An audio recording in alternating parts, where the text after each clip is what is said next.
السلام علیکم ورحمۃ اللہ وبرکاتہ۔ محترم ناظرین، آج میں آپ حضرات کے سامنے ہارون رشید کا ایک واقعہ سنانا چاہتا ہوں، جس سے ہم لوگ یہ جانیں گے کہ وقت کا صحیح استعمال انسان کے دنیا اور آخرت کے سارے کام بنا سکتا ہے۔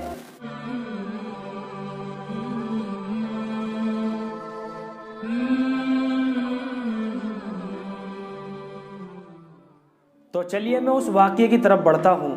ہارون رشید کے دربار میں ایک شخص آیا اور اس نے آ کر کہا کہ بادشاہ سلامت، میں ایک ایسا کمال دکھا سکتا ہوں جو شاید دنیا میں آپ کو کوئی بھی ایسا کمال نہ دکھا سکے۔ تو ہارون رشید نے کہا کہ دکھاؤ، کیا کمال ہے؟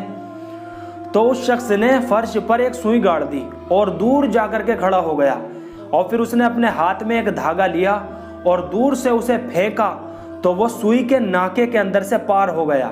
مطلب آپ حضرات اندازہ لگا سکتے ہیں کہ اگر ہم لوگ اپنے ہاتھ میں سوئی لے کر دھاگا اس میں ڈالنا چاہیں تو اس میں بھی یہ ہوتا ہے کہ کبھی دھاگا ادھر نکل جاتا ہے، کبھی ادھر نکل جاتا ہے، لیکن اس شخص نے اس دھاگے کو دور سے پھینکا اور وہ سوئی کے ناکے میں سے پار ہو گیا۔ تو ہارون رشید نے اسی وقت اپنے ایک درباری سے کہا کہ اس شخص نے ایسا کمال دکھایا ہے کہ آج تک ایسا کمال کسی بندے نے نہیں دکھایا، لہذا اس شخص کو 10 دینار انعام میں دیے جائیں اور اس کے ساتھ ساتھ 10 جوتے اس کو اور مارے جائیں۔ تو لوگوں نے ہارون رشید سے پوچھا کہ امیر المومنین، اس کے 10 دینار انعام کے بنتے ہیں، یہاں تک تو بات سمجھ میں آ گئی، لیکن اس کے 10 جوتے کس لیے مارے جا رہے ہیں؟ تو ہارون رشید نے جواب دیا کہ بات دراصل یہ ہے کہ اس شخص نے ایسا کرتبیہ دکھایا ہے کہ دنیا میں آج تک کسی بندے نے ایسا کمال اور کرتبیہ نہیں دکھایا، تو 10 دینار تو اس لیے اس کے بنتے ہیں، اور 10 جوتے جو مارنے کے لیے ہم نے کہا ہے وہ اس لیے کہ اس نے اپنا قیمتی وقت ایک فضول کام کی مشق اور اس کی پریکٹس میں ضائع کر دیا۔ اور ہارون رشید نے کہا اگر یہ محنت اور یہ وقت کسی مفید کام میں لگاتا، یعنی ایسے کام میں لگاتا جو انسانیت کے لیے فائدہ مند ثابت ہوتا، جو کام دین کے لیے فائدہ مند ثابت ہوتا، تو یہ شخص آج کہاں سے کہاں پہنچ جاتا۔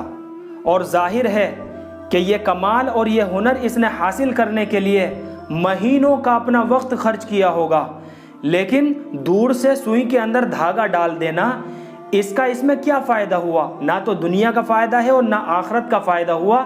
تو اس لیے اس نے جو یہ وقت اپنا ضائع کیا ہے، اس لیے اس کے 10 جوتے لگاؤ۔ تو اس واقعے کو پڑھ کر ایک چیز تو سمجھ میں آ گئی، اور وہ یہ ہے کہ وقت بہت قیمتی دولت ہے۔ بزرگوں کا مقولہ ہے الوقت اسمن من الذهب، وقت سونے اور چاندی سے بھی زیادہ قیمتی ہے۔ یعنی سونے چاندی کو تو آپ روپیہ پیسہ کما کر پھر خرید سکتے ہو، مگر پیچھے جو 1 سیکنڈ گزر گیا ہے اس کو آپ پکڑ نہیں سکتے، اس کو آپ دوبارہ نہیں لا سکتے۔ اس لیے وقت کا صحیح استعمال کریں۔ وقت اللہ کی ایک بہت بڑی نعمت ہے، اللہ ہمیں اس کی قدر کرنے کی توفیق نصیب فرمائے۔ فقط والسلام۔